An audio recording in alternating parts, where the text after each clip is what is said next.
ini keren melaksanakan webinar yang bertemakan Sumatera Barat, Natural and Cultural Attraction with the Most Delicious Food in the World. Baiklah, kawasan Mande. Saya lahir di Kabupaten Pesisir Selatan, tepatnya di Kecamatan Linggo Serbeganti, Provinsi Sumatera Barat. Kawasan Mande merupakan suatu objek wisata yang terletak di Kecamatan Sembilan Tarusan, Kabupaten Pesisir Selatan. Sesuai dengan teman-teman yang ketahui, bahwa kawasan Mande telah dinobatkan menjadi Raja Ampatnya Sumatera setelah Raja Ampatnya Papua Barat. Kenapa dikatakan demikian?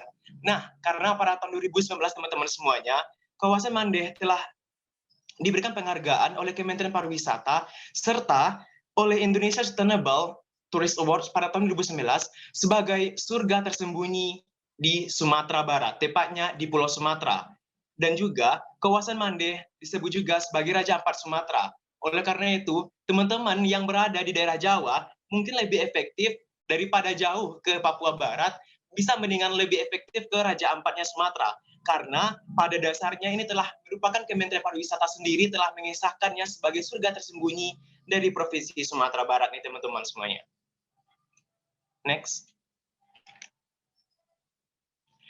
Mungkin potret dan juga kita sudah tahu semuanya bahwa beberapa kisah mistis dari batu ini mungkin telah dikenal oleh seluruh masyarakat Indonesia serta masyarakat di dunia, yaitu bukan lagi Pantai Air Manis Padang.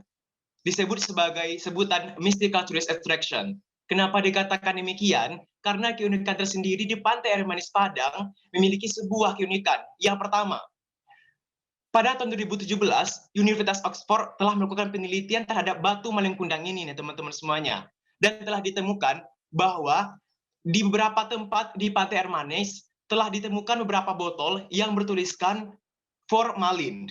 Artinya, bagaimana kita meningkatkan critical thinking kita terhadap formalin untuk meningkatkan kewisataan di Pantai Air Manis Padang, karena misalkan tourist attraction pada Pantai Malingkundang ini telah mengandung banyak mistis. Yang pertama, konon katanya barang siapa yang berwisata di Pantai Air Manis serta memegang kepala dari batu malingkundang, mereka akan menjadi sesuatu yang sukses nantinya. Kenapa dikatakan demikian? Karena pada dasarnya seseorang yang memegang batu malingkundang yang konon katanya sebagai kapitalis anak durhaka akan berkebalikan menjadi anak sukses nantinya. Seperti itu. Oleh karena itu, daripada penasaran bagaimana sih bentuk dari batu malingkundang di Pantai Air Manis Padang, nih saya telah men-share beberapa potret dari batu malingkundang.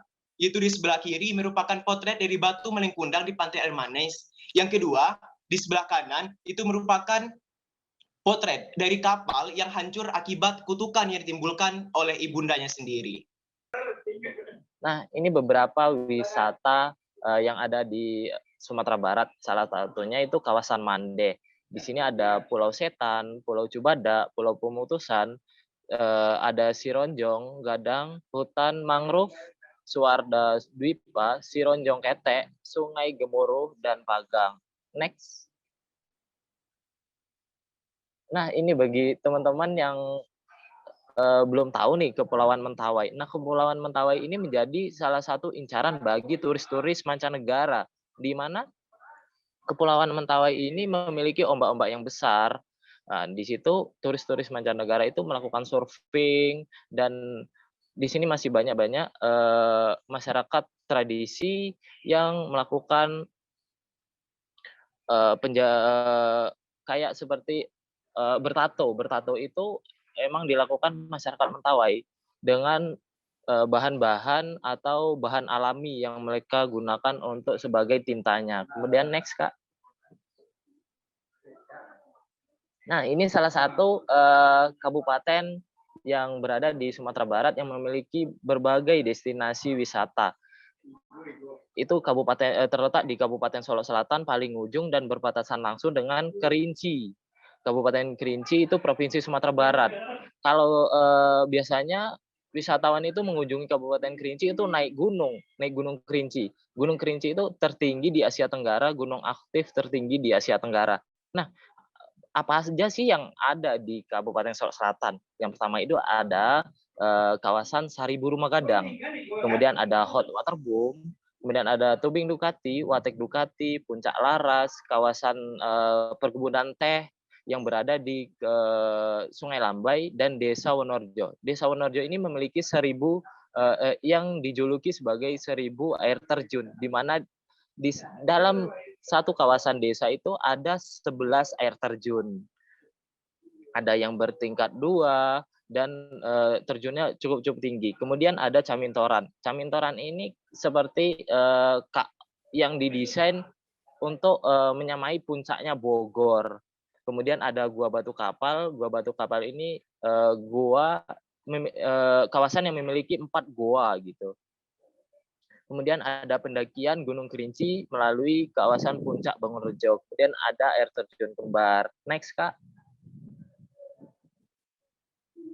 Nah, ini kita udah berbicara tentang wisata alam. Kita kalau berbicara wisata alam, pasti kita berbicara juga mengenai kulinernya, mengenai perut kita nih. Mau dibawa kemana perut kita setelah berwisata? Nah, keanekaragaman kuliner di Sumatera Barat membuat kuliner khas Minang menyimpan potensi yang besar untuk dikembangkannya sebagai jasa penunjang dalam pengembangan potensi wisata kuliner. Wisata kuliner menjadi salah satu alternatif di samping pilihan jenis wisata lainnya seperti wisata budaya, wisata alam, dan wisata bahari yang sudah terlebih dahulu dikenal oleh wisatawan yang datang ke Sumatera Barat. Next, Kak.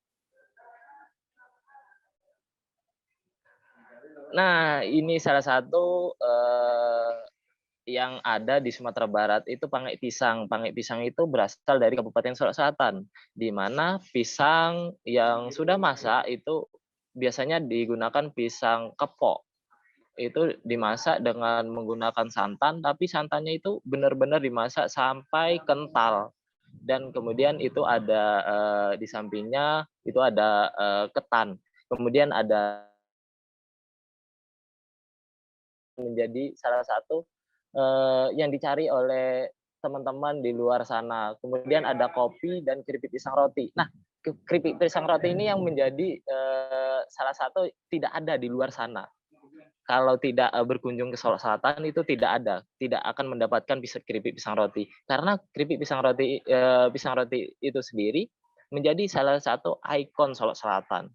Menjadi andalan Kabupaten Solok Selatan selain kopi. Kopi saat ini menjadi tren gaya hidup di kafe-kafe shop. Nah, di Solok Selatan banyak nih kopi dan potensinya cukup besar.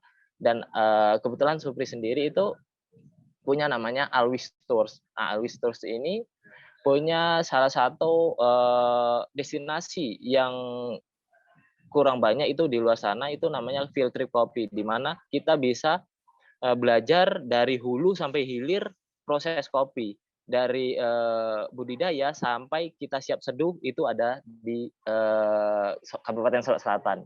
Nah, kalau teman-teman dari Jakarta, dari semua kota di Indonesia, nah kalau ke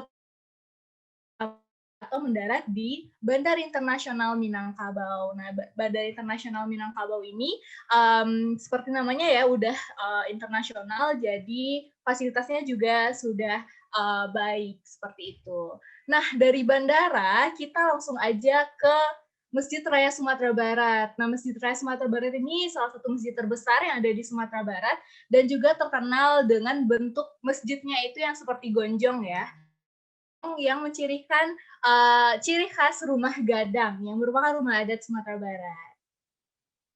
Nah, setelah ke Masjid Raya Sumatera Barat, kita berkunjung sebentar ke wisata Mande. Nah, seperti yang sudah disinggung juga nih oleh Uda Farezi, di mana wisata Mande ini sangat luar biasa karena sudah dinobatkan menjadi Raja Ampatnya Sumatera Barat.